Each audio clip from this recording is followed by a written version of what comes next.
Herr van Laak, viele Nahtodforscher argumentieren, dass Nahtoderfahrungen keine Beweise für ein Weiterleben nach dem Tod sind. Zu welchen Erkenntnissen sind Sie durch Ihre langjährige Forschungsarbeit gekommen? Ich gebe den Naturalisten recht. Nahtoderfahrungen sind kein Beweis für ein Überleben des Todes. Das heißt aber nicht, dass sie ein Gegenbeweis sind oder einen Gegenbeweis darstellen. Nahtoderfahrungen sind aus meiner Sicht ein extrem wichtiger, aber eben auch nur ein wichtiger Mosaikstein auf einer breiten Argumentationskette, die ich persönlich versucht habe, in den letzten über 40 Jahren aufzustellen, um damit einen, ich sage jetzt mal, deutlichen Anscheinsbeweis im juristischen Sinne zu erzielen, dass es nach unserem Tod weitergeht, dass der Tod also nicht unser Ende ist. Und da spielen die Nahtoderfahrungen, wie gesagt, eine ganz wichtige Rolle. Aber sie für sich genommen sind tatsächlich kein Beweis, weil alle Vorkommnisse, alle Möglichkeiten, alle Steps dieser Nahtoderfahrungen, zumindest bis zu einem bestimmten Grad, auch physiologisch erklärt werden können. Allerdings unter Weglassen ganz wichtiger anderer Elemente einer solchen Nahtoderfahrung. Damit stellen diese anderen Elemente auch keinen Beweis dar, aber sie relativieren den Widerspruch, den die Naturalisten aufzeigen mit ihrer Behauptung, da die Nahtoderfahrung ja keinen Beweis darstellen, ist die Nahtoderfahrung auch für sich genommen unsinnig in der Forschung nach einem Überleben des Todes.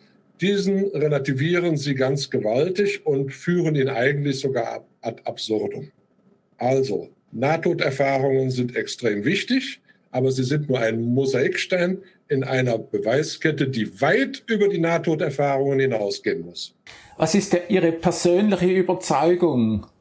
Meine persönliche Überzeugung ist, und das ist ganz eindeutig und klar, und die hat sich in den letzten Jahrzehnten immer weiter verfestigt. Wir überleben unseren Tod komplett mit unserer gesamten Persönlichkeit. Warum? Weil unsere gesamte Persönlichkeit eben nicht naturalistisch ist und auch naturalistisch erklärbar sein könnte, sondern sie ist weit mehr als das.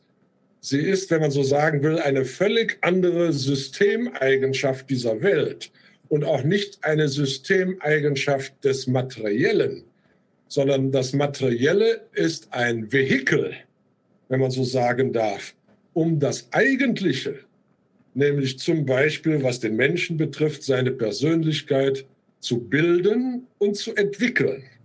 Und diese Entwicklung kann, und das sind ganz logische Momente, die da eine Rolle spielen, mit dem Tod nicht beendet oder begrenzt werden.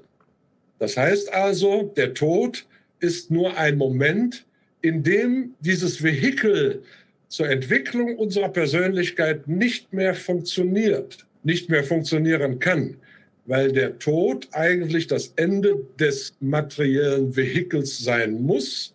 Denn diese materiellen Vehikel haben, wie alles Materielle in dieser Welt, nur eine bestimmte Existenzzeit. Ich will nicht sagen Lebenszeit, weil der Begriff Leben auf das materielle Etwas gar nicht zutrifft, sondern der Begriff Leben gehört schon zur anderen Seite. Er ist nämlich ein Teil dieser Persönlichkeit. Er ist nämlich selbst auch keine Systemeigenschaft des Materiellen, sondern nur mit Hilfe des Vehikels überhaupt entwickelt. Gab es Schlüsselmomente in Ihrem Leben, die Sie zu dieser Überzeugung gebracht haben?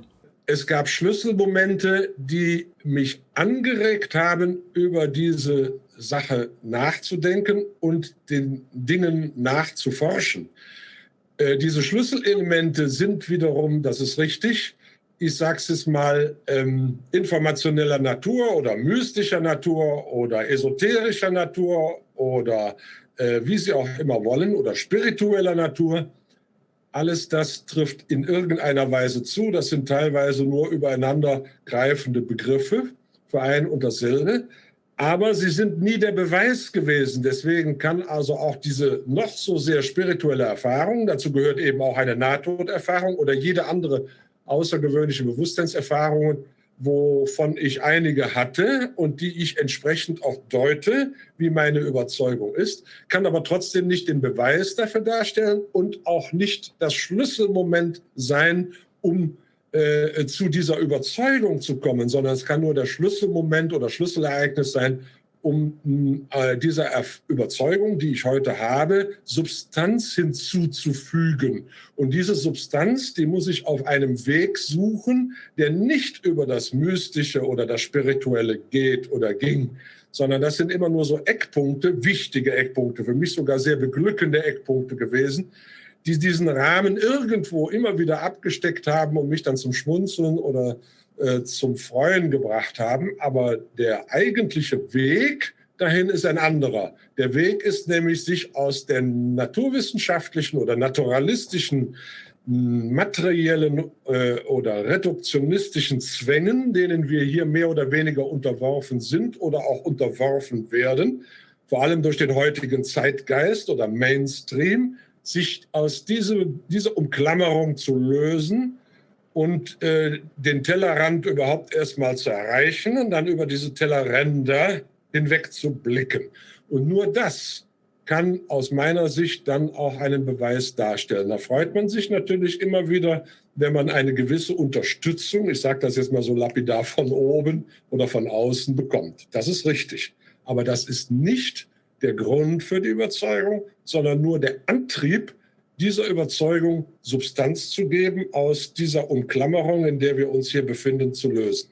Wenn wir davon ausgehen, dass es ein Leben nach dem Tode gibt, in welche Richtung sollte die Forschung zukünftig gehen, damit wir in dieser Frage zu neuen Erkenntnissen kommen können?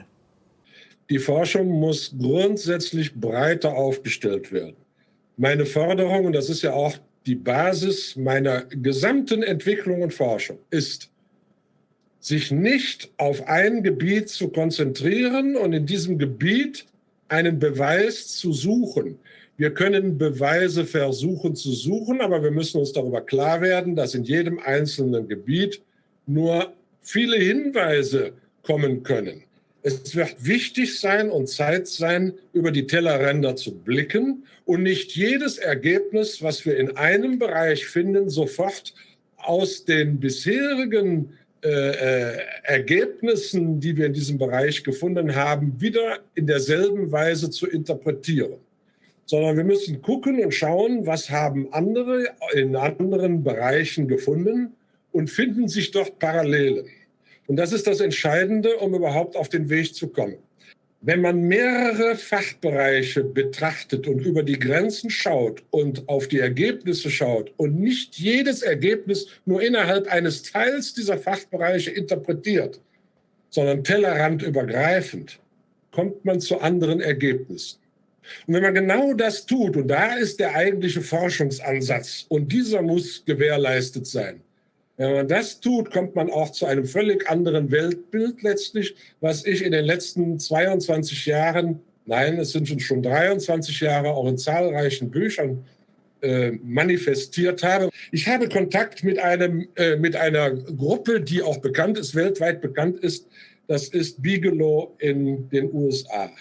Und Bigelow lobt wieder gerade einen neuen Wettbewerb aus, indem sie viel, viel Geld denjenigen versprechen, die einen Beweis vermitteln, dass das Bewusstsein den körperlichen Tod überlebt, als das Bewusstsein des Menschen nicht stirbt. Das muss ich aus verschiedenen Gründen etwas relativieren und auch ein bisschen kritisieren. Zum einen kommen wir wieder zu dem Eigentlichen. Ich kann aus keinem einzigen Gebiet einen solchen Beweis anstellen. Ich kann es nicht über mystische Erfahrungen oder von mir aus spirituelle Erfahrungen. Ich kann es nicht somit auch über Nahtoderfahrungen oder andere außergewöhnliche Bewusstseinserfahrungen. Auch nicht aus Forschungen damit. Alles das sind wichtige Hinweise, gar keine Frage. Aber sie sind keine Beweise im schlussendlichen Sinn. Das geht nur, indem ich mich über die Fachgrenzen bewege. Und damit wird auch dieser Wettbewerb dann sicherlich dazu führen, dass Geld verteilt wird. Man will es ja schließlich loswerden. Aber einen Beweis im strengen Sinne wird es nicht darstellen und damit auch wieder im Untergrund verschwinden. Schon wie letztes Jahr oder vorletztes Jahr, als dieser Wettbewerb auch einmal in anderer Form stattgefunden hat und dann bestimmte Leute eben sicherlich gut Geld eingeheimst haben, aber keinen Beweis dafür erbringen konnten. Es geht so nicht. Aber Fakt dürfte sein, und das ist sehr wichtig und in meinen Augen heute auch eine Sache, die mich ein bisschen missionarisch bewegt. Das war vor 2 Jahren noch nicht so, aber die Welt hat sich in den letzten 2 Jahren dramatisch verändert, in meinen Augen nicht zum Guten. Und deswegen dieser missionarische Appell. Wenn ich beweisen kann, indem ich über die Fachgrenzen schaue und indem ich Interpretation von Ergebnissen sauber trenne und die Ergebnisse miteinander vergleiche und dann nach weiteren Ergebnissen in anderen Gebieten sorgsam suche und feststelle, sie gibt es und sie passen und sie sind in sich schlüssig, dann kann ich am Ende zu der Überzeugung kommen, die ich habe und von der ich mich gar nicht mehr abbringen lassen kann, weil ich davon überzeugt bin, dass es gar keine andere gibt. Entschuldigen Sie, wenn ich das so sage. Dass nämlich jeder von uns, jeder Einzelne, diesen Tod, den wir als Tod bezeichnen, überlebt und komplett, mit ganzer Persönlichkeit. Auch ein Tier tut das, nur ein Tier, welches kein Selbstbewusstsein hat. Das heißt, auf dem Weg der Evolution des Informationellen noch nicht unseren Status erklommen hat, kann sich dessen nicht bewusst werden. Wir wissen aber von Nahtoderfahrenen beispielsweise, dass hier Menschen sind, die auf einmal ihren Hund in der, ich sage es jetzt mal salopp, einfach jenseitigen Welt, die sie kurz erfahren, wiederentdecken, der auf sie zukommt und sie anbellt. Jedes Leben, jeder Geist, der wiederum eine andere Systemeigenschaft des Informationellen ist, nicht des Materiellen ist, schon gar kein Epiphänomen oder Produkt des Materiellen, sondern nur durch das Vehikel Materie entwickelt worden ist. Jeder Geist überlebt seinen Tod. Und jeder Geist hat zum Zeitpunkt des Todes eine bestimmte Komplexität. Ich nenne es einen Informationscluster erreicht. Und wir Menschen haben aufgrund unserer inzwischen evolutionär erklommenen Stufe eben einen ungleich höheren Informationscluster erreicht. Und dieser Informationscluster, den wir unsere menschliche Persönlichkeit nennen, überlebt diesen Tod, und zwar vollständig, in vollem Bewusstsein. Bewusstsein ist auch eine Systemeigenschaft, eine evolutionär entwickelte Systemeigenschaft des Informationellen, nicht des Materiellen, nur mit Hilfe des Vehikels Materie gebildet und evolviert. Diese Persönlichkeit überlebt also den menschlichen Tod, den eigenen Tod, der Mensch den menschlichen. Und dann steht er natürlich auf einmal in einer Welt, die er neu entdecken wird und entdecken muss, so wie ein Säugling, der geboren wird, eine neue Welt erkennt und erkennen werden muss, erkennen lernen muss, weil er in diese Welt hineingeboren wird und sich natürlich dann entwickelt. So tun wir das auch, neu, ganz anders. Für uns hier auch nicht vorstellbar, kaum jedenfalls vorstellbar. Aber es gibt einige Attribute und die können wir hier absehen. Und deswegen komme ich zurück auf diesen missionarischen Charakter, der in meinen Augen heute extrem wichtig wird. Der Mensch wird erkennen, das, was schon in der Bibel steht und was andere auch gefunden haben, selbstverständlich, da bin ich keineswegs der Einzige und nicht der Erste. Der Mensch wird erkennen müssen, dass er für alles, was er tut, hier jemals getan hat und in Zukunft tun wird, alleine und ausschließlich persönliche Verantwortung trägt. Eigenverantwortung, individuelle Eigenverantwortung. Diese Eigenverantwortung, die beruht eigentlich auf 2 ethischen Säulen, auf 2 goldenen Regeln der Ethik. Und das ist eigentlich auch alles andere ist menschengemacht. Moralische Vorstellungen sind menschengemacht und da kann man drüber reden und das kann jeder halten, wie er möchte. Aber diese Grundlagen der Ethik, die sind offensichtlich höherer Natur, muss man sozusagen. Damit meine ich das nicht naturalistisch. Und das heißt, liebe deinen Nächsten und dich selbst, nicht nur wie dich selbst, sondern auch und dich selbst. Und da wird dann auch automatisch daraus kommen, Liebe das, was uns überlegen ist und eigentlich die Grundlage für alles ist, dessen größte Kraft die Liebe ist und eigentlich auch dessen Existenz eigentlich Liebe per se ist und wir im christlichen Glauben Gott nennen, was aber durchaus auch anders interpretierbar wäre. Wir können uns nur überhaupt kein Bild davon machen, deswegen ist es auch unsinnig, darüber zu reden, wie wir es interpretieren, denn wir können es nicht. Es obliegt uns nicht. Das ist also die eine goldene Regel der Ethik und die andere goldene Regel der Ethik, die führt zurück auf Immanuel Kant.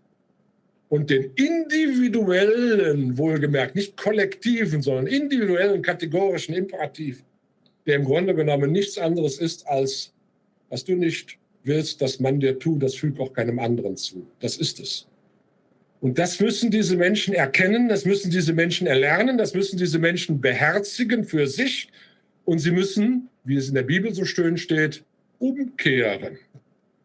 Umkehren.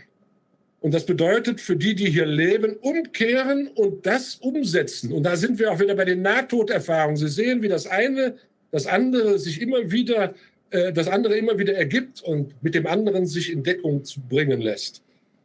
Einer, der eine Nahtoderfahrung hatte, eine tiefe, eine komplexe Nahtoderfahrung hatte, der geht aus dieser Nahtoderfahrung am Ende heraus und ändert in der Regel sein Leben. Er wird spiritueller, er hat keine Angst mehr vor dem Tod. Aber die Änderung des Lebens, die er hat, die bedeutet eine größere Abkehr von materiellen oder materialistischen Gedanken und Überlegungen hin zu mehr spirituellen Gedanken und die Menschen werden hilfsbereiter. Sie gehen mehr auf andere zu. Sie dienen, ich sage das mal in Anführungsstrichen, mehr anderen, was heute manche Menschen tun sollten, Kraft ihrer Ämter aber leider nicht tun. Und genau das ergibt sich aus dem, was ich da gerade gesagt habe, weil sie nämlich erkannt haben in ihrer Nahtoderfahrung, dass sie für alles, was sie tun, selber, persönlich, alleine Verantwortung tragen. Also, Wissenschaft darf und muss, um da zu schlüssigen Ergebnissen zu kommen, breit angelegt werden und breit angelegt sein. Es geht nicht, indem man nur in einem Bereich ein Ergebnis sucht und dann immer wieder feststellt, dieses Ergebnis lässt sich auch anders interpretieren. Das relativiert jedes Ergebnis letztlich und damit auch leider diese fundamentale Klarheit, die ich hier versuche zu vermitteln, dass der Tod nämlich nicht unser Ende ist. Wenn wir aber auf verschiedenen Bereichen zu ähnlichen Ergebnissen kommen und letztlich nur die Interpretation durch verschiedene Perspektiven diese vergleichbaren Ergebnisse relativiert, dann kommen wir sicher auch zu einem anderen Ergebnis. Und das ist das Anliegen, was Forschung betreiben muss, wenn sie ernsthaft und seriös diesen Weg vollziehen möchte. Dazu gehört aber auch die Offenheit, überhaupt anzunehmen oder anzuerkennen, dass es möglich sein könnte, dass der Tod nicht unser Ende ist. Und da liegt in meinen Augen das größte Problem. Die meisten Menschen haben diese Offenheit leider nicht und sie schneiden sich damit sehr tief ins eigene Fleisch. Und für die Menschheit mag das leider, wie ich in den letzten Jahren feststelle, ein ganz großes Problem werden können. Herr von Laak, herzlichen Dank für das Gespräch. Ich danke Ihnen.